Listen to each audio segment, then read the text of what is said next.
بسم الله الرحمن الرحيم. اللهم صل على محمد وآل محمد. شجرة النبوة وموضع الرسالة ومختلف الملائكة ومعدن العلم وأهل بيت الوحي. اللهم صل على محمد وآل محمد. الفلك الجارية في اللجج الغامرة يأمن من ركبها ويغرق من تركها. المتقدم لهم مارق والمتأخر عنهم زاهق واللازم لهم لاحق. اللهم صل على محمد وآل محمد. الكهف الحصين وغياث المضطر المستكين وملجأ الهاربين وعصمة المعتصمين. اللهم صل على محمد وآل محمد صلاة كثيرة تكون لهم رضا ولحق محمد وآل محمد أداء وقضاء بحول منك وقوة يا رب العالمين.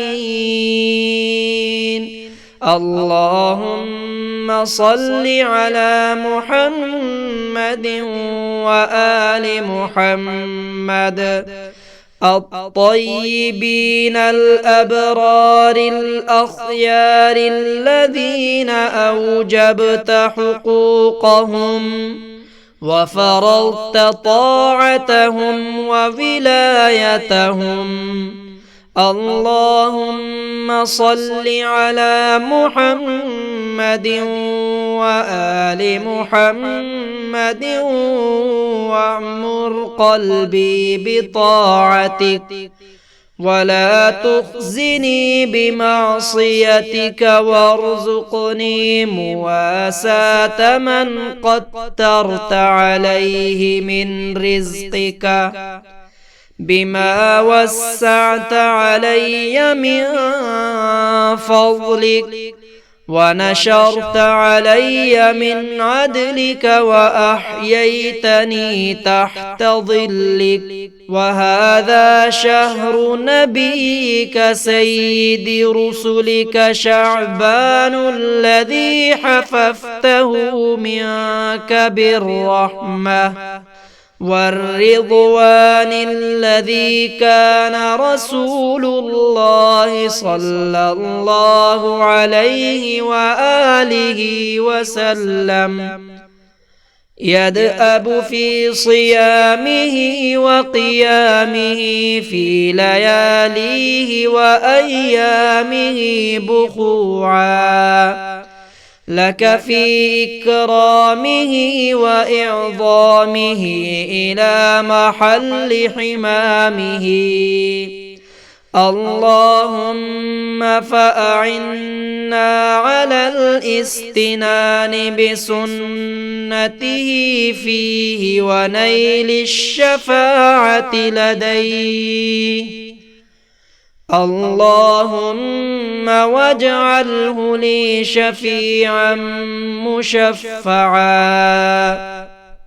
وطريقا إليك مهيعا واجعلني له متبعا حتى ألقاك يوم القيامة عني راضيا وعن ذنوبي غاضيا.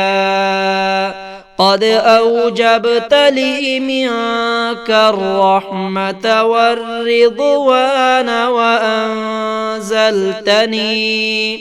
دار القرار ومحل الأخيار.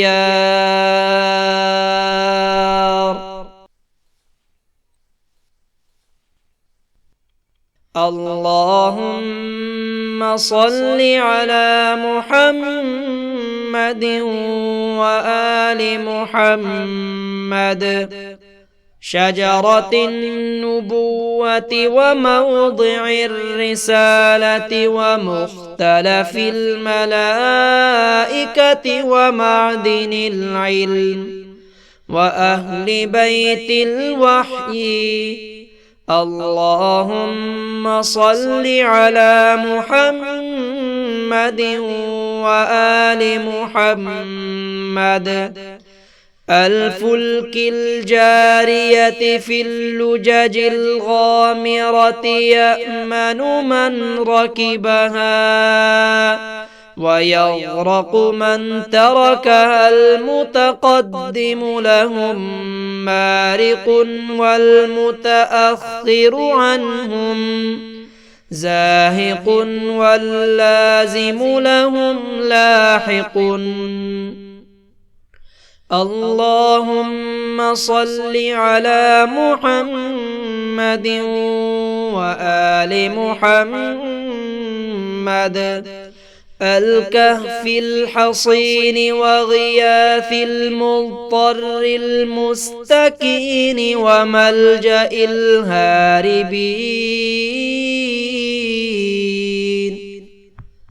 وعصمة المعتصمين.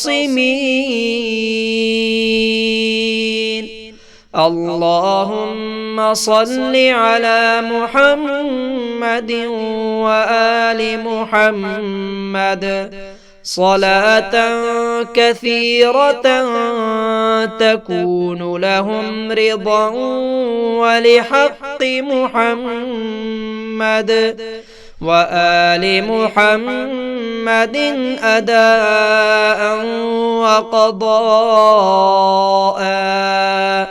بحول منك وقوة يا رب العالمين.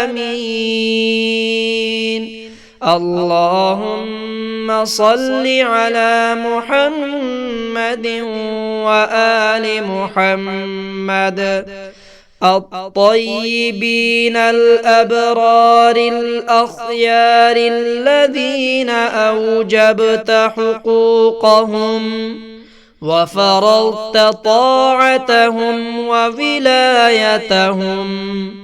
اللهم صل على محمد وآل محمد واعمر قلبي بطاعتك ولا تخزني بمعصيتك وارزقني مواساة من قدرت عليه من رزقك بما وسعت علي من فضلك ونشرت علي من عدلك وأحييتني تحت ظلك. وهذا شهر نبيك سيد رسلك شعبان الذي حففته منك بالرحمة والرضوان الذي كان رسول الله صلى الله عليه وآله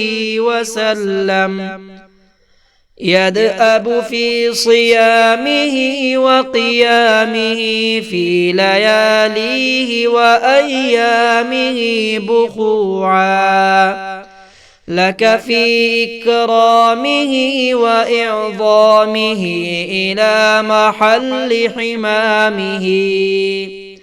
اللهم فأعنا على الاستنان بسنته فيه ونيل الشفاعة لديه.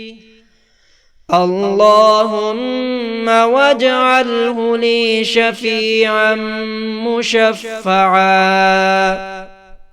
وطريقا إليك مهيعا واجعلني له متبعا حتى ألقاك يوم القيامة عني راضيا وعن ذنوبي غاضيا. قد أوجبت لي منك الرحمة والرضوان وأنزلتني دار القرار ومحل الأخيار.